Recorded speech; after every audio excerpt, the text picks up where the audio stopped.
Монголын оюутны спортын универсиад наадам 2 жил тутамд нэг удаа зохион байгуулагддаг уламжлалтай. Энэ онд оюутны спортын 4-р универсиад наадам өвөл зуны спортын 12 төрлөөр зохион байгуулагдаж байгаа билээ. Монголын оюутны спортын 4-р универсиад наадмын жудо охин тэмцээн өнөөдөр өндөрлөлөө. 2017 оны оюутны универсиад наадмын сонирхолтой төрлүүдийн нэг жудо бүхий аврах шалгаруулах тэмцээн. Энэ амралтын өдрүүдээр спортын төв ордны А тахимдуулж, эрэгтэй эмэгтэй тус 7 жинд ялагчдад тодрууллаа. Энэ жилийн универсиад наадамд 25 хүртэлх насны оюутан тамирчид оролцож байгаагаараа онцлогтой юм а.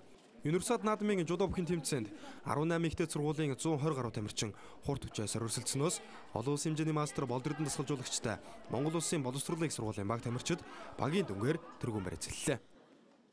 За Монгол улсын боловсруулалтын сургууль оюутны спортын 4-р наадмын жудогийн төрөлд 14 жиндээ 14 оюутан тамирчтай сонгож шалгаруулж сойж өндөр сайхан амжилттай өндөрж байна. 14 жингээс 10 алтын медаль нэртэж багийн дүнгээр тэргүүн барьсан сайхан амжилт үзүүллээ. Тэгээд 8 сард болох 50-нд болох оюутны их наадамд бас баг тамирчтай амжилттай оролцохыг бас амжилттай оролцохын төлөө бэлдэж сургуультаа хийж чамбайж ажиллана.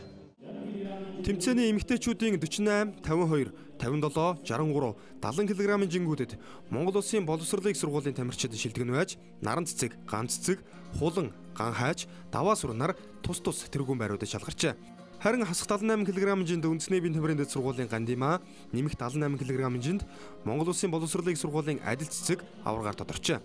Универсиад наадамд эрэгтэйчүүдээс 60 кг-ийн жинд Монгол улсын боловсруулалтын сургуулийн тамирчин Мегмар Дорж, 66 кг-ийн жинд үндэсний биеийн тамирын дэд сургуулийн Эрхэнбаяр, 73 кг-ийн жинд Монголын үндэсний их сургуулийн Пүрүдава, 81 кг-ийн жинд Монгол улсын боловсруулалтын сургуулийн Гаажадамб, 90 кг-ийн жинд үндэсний биеийн тамирын дэд сургуулийн Мөгчаргал, хасах 100 кг-ийн жинд Монгол улсын боловсруулалтын сургуулийн Алтанбаган, нэмэх 100 кг-ийн жинд Монгол улсын боловсруулалтын сургуулийн Цогтгөрөл тэргүүн барьцалж, энэ удаагийн оюутны универсиад наадмыг тус амжилттай өндөрлүүллээ.